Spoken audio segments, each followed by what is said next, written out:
Assalamualaikum warahmatullahi wabarakatuh. Perkenalkan, nama saya Bayu Dwi Saputra dari Prodi Manajemen Ekonomi, kelas malam, nomor MPM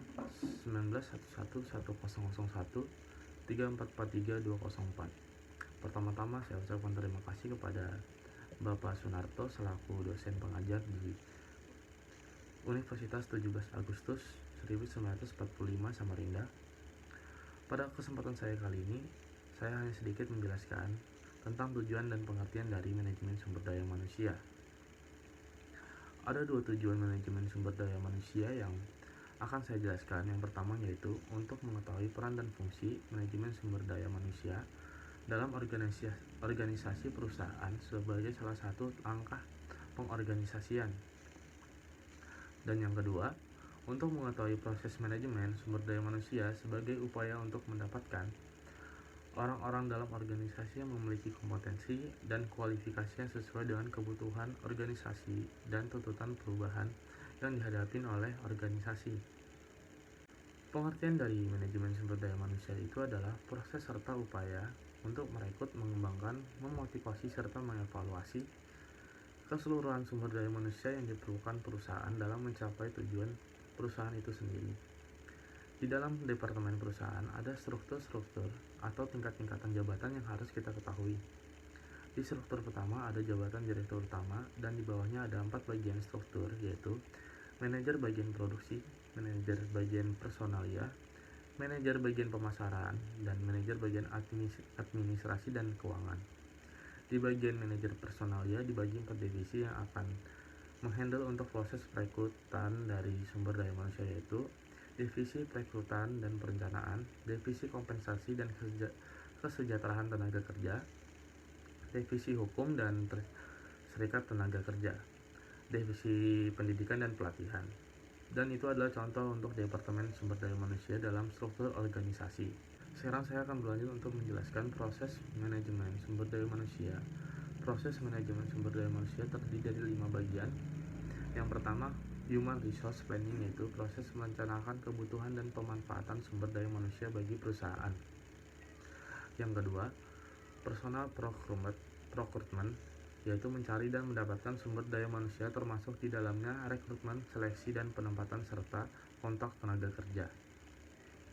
Yang ketiga, Personal Development. Ini adalah proses untuk mengembangkan sumber daya manusia termasuk di dalamnya program orientasi tenaga kerja, pendidikan, dan pelatihan. Yang keempat, Personal Maintenance. Personal Maintenance adalah proses yang memelihara sumber daya manusia termasuk di dalamnya pemberian insentif, jaminan kesehatan dan keselamatan tenaga kerja, dan lain sebagainya. Dan yang terakhir, Personal Utilization. Personal Utilization adalah proses memanfaatkan dan mengoptimalkan sumber daya manusia termasuk di dalamnya promosi, demosi, transfer, dan juga separasi. Penyediaan untuk tenaga kerja dibagi menjadi 2 bagian. Bagian rekrutmen. Di bagian rekrutmen ini adalah perusahaan untuk mendapatkan tenaga kerja yang diperlukan sesuai kualifikasi yang telah ditetapkan dalam perencanaan tenaga kerja. Ada 2 jenis rekrutmen, yaitu rekrutmen internal dan rekrutmen eksternal. Rekrutmen internal adalah proses mendapatkan tenaga kerja atau sumber daya manusia yang dibutuhkan dengan mempertimbangkan tenaga kerja yang sudah ada atau yang sudah dimiliki oleh perusahaan.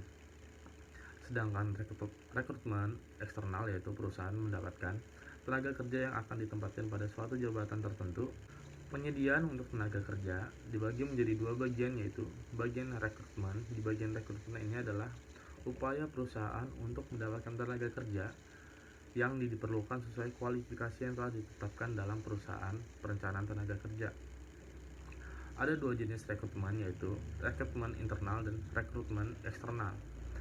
Rekrutmen internal adalah proses mendapatkan tenaga kerja atau sumber daya manusia yang dibutuhkan dengan mempertimbangkan tenaga kerja yang sudah ada atau yang sudah dimiliki oleh perusahaan. Sedangkan rekrutmen eksternal, yaitu perusahaan mendapatkan tenaga kerja yang akan ditempatkan pada suatu jabatan tertentu untuk memperoleh dari luar perusahaan atau seringkali dinamakan sebagai outsourcing. Bagian kedua adalah bagian seleksi, yaitu untuk menentukan tenaga kerja dari jumlah calon tenaga kerja yang akan digunakan perusahaan dalam proses rekrutmen. Beberapa tahapan seleksi tenaga kerja, yaitu seleksi administrasi, seleksi kualifikasi, seleksi sikap, dan perilaku.